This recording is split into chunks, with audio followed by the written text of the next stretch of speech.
Are you holding yourself back in an area of life, or maybe multiple areas of life? Because there's all this negativity around you moving forward through it in your head and your own internal voice. Well, today I'm going to talk about this and a couple of steps that you can put in place for this. And if you stay until the end, I have an extra special point for you then as well. Now, I've been reflecting on this recently. Like now and then things can pop up for me, and I have to realize it and become self-aware when perhaps the odd negative voice comes up. And it's always going to happen, but the frequency can reduce and the way you bounce back very quickly can change the more you train your mind. I certainly used to really struggle when limiting thoughts came in my head. Now, I was talking to coaches about this. Like my coaches, and then just fellow networking of coaches, and also reflecting on some of my coaching to people. And I can think back in so many cases in my life where I've held myself back because of some kind of story I was telling myself.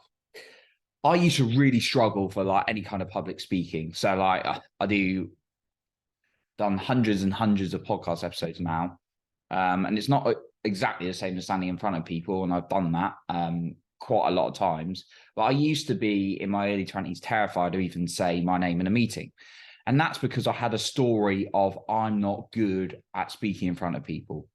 You hear stories of people saying things like, I'm not good at socializing with people. And then people are so defensive to hold on to that, right? And I was like that as well. And it's like, well, I'm just not good at this. I'm not good at that. This happened to me in the past, which means it's really hard for me in life.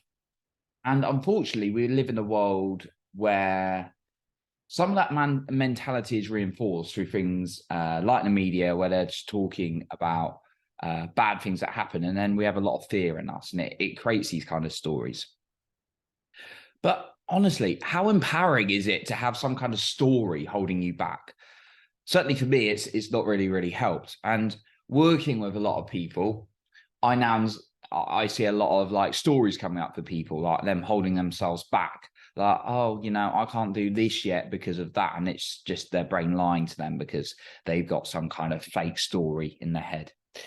It is our story that holds us back. And when I say what I mean by story is reasons for doing things or not doing things. Like this happened to me a few years ago, so therefore I'm not able to do it. And I'll give some examples in a minute. So for example, I'll give some examples now. So for example, you might say, and I've had this happen to me, I had some financial challenges. I'm not good with money, so therefore I can't manage it. Now, if you keep telling yourself that, you're going to be consistent with it. Someone maybe broke up with you or dumped you, or, and possibly maybe cheated, because we see a lot of that. I hear a lot of that coming across. And then it's a story of, all men are assholes, or all women are idiots, or whatever. You've created that story, maybe generalizing, so therefore it puts you from going out there and meeting someone else. Starting a business. I've never started a business before. I'd be hopeless. I've got no sales or marketing skills. Who's going to buy from me? And that's the story that holds you back. And like I say, people are so strong to hang on to it. They're like, well, I'm not good at this. I'm not good at that. Yeah, you can hang on to that if you like, but is it really empowering? Is it going to change your life? Do you want to continue through your life telling yourself something? Now, it's not for me to say if something's true for you or not. I'm just reflecting on experience, and only you know the answer. Now, obviously, if I'm coaching someone one-to-one, I will seriously question some of these limiting things that come up in their our conversations at the start. We start working together. So just ask yourself this, and I was actually on a manifestation challenge with Peter Sage recently, and it was great. And he teaches people to live in a state of more kind of flow, and not hustling all the time, but certainly getting them away from that place of all these horrible things happen to me, so therefore my life is hard. If you keep saying your life's hard and you don't see the beauty in different ways, it is going to be hard. Now, I want to be really clear. Sometimes some horrific things happen to people in life. Not denying that. We need professional help sometimes. We need a serious amount of support. Absolutely, 100%. I advocate that so much. Like that, when you need support, you need it.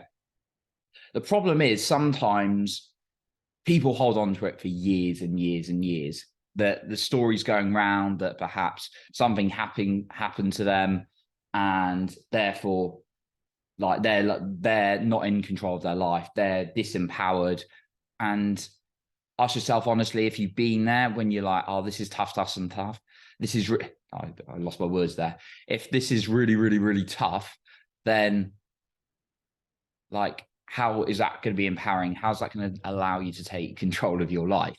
If you're anything like me, when I was saying stories until I pushed myself out of my comfort zone of things like, I'm not good at public speaking, or I'm no good with girls, or girls never like me, or like, oh, I'm no good at business, I can't do sales calls, I'm not a businessman, oh, I can't coach people. Like, those are stories that have come up, and they weren't doing me any favors until I challenged them and I took action through them. And I see it with so many people, but unfortunately, some people let that story hold them back and they're not always conscious to it. So I'm going to go through some practical steps with you. The first thing is focus on what you want, because if you don't, you focus on the negatives and the fear. So you need to be clear on what direction you're going to. The second thing, I just want you to list all the reasons why you're not moving forward towards perhaps some of your goals. Let's use a couple of examples. Say you want to get in shape and lose some weight at the gym. You want to get fit. And then maybe at the start, you get a bit excited and you do start working hard. And then things come up in your head like, oh, I'm just a lazy person. I'm not cut out for the gym. It's too hard. It's not fun. All these kind of things. Start writing those out. Anything that's come up in the past towards any of your goals. Maybe it's like we're talking about the relationship and dating side of things. Maybe it's like, all men are idiots, or women are idiots, or whatever, nobody's going to love me. My luck's never in. Write down all those things out, because I just want you to get this down on paper, first of all, just all these things you're believing that are holding you back, the story. And then just have a look at that list and ask yourself, how empowering are they? How in control of your own life do you feel looking at those lists? Right. And some people, like I say, are so strong to hold on to them. But honestly, just put that to a side for 1 minute and look and say, how in control of my life and am I going to be of my life if I keep looking at these stories, these excuses? Right. Now, I want you to think about what's an empowering alternative. What's a better story to believe? Now, if, for example, it doesn't have to be, don't make it too unrealistic. Don't be like, oh, I'm terrible with money. Don't then suddenly write, I am a multi-billionaire, right? Okay, that's going to be very hard to get on board, especially if your net worth's not even 100K. It's going to be very hard. Sorry, even 100K, that's a good net worth. But like, obviously, if you've not got 100K net worth, thinking you're a billionaire is going to be a very difficult thing to do. So like, then maybe it's like, money comes to me when I give value. Maybe you got some evidence of that.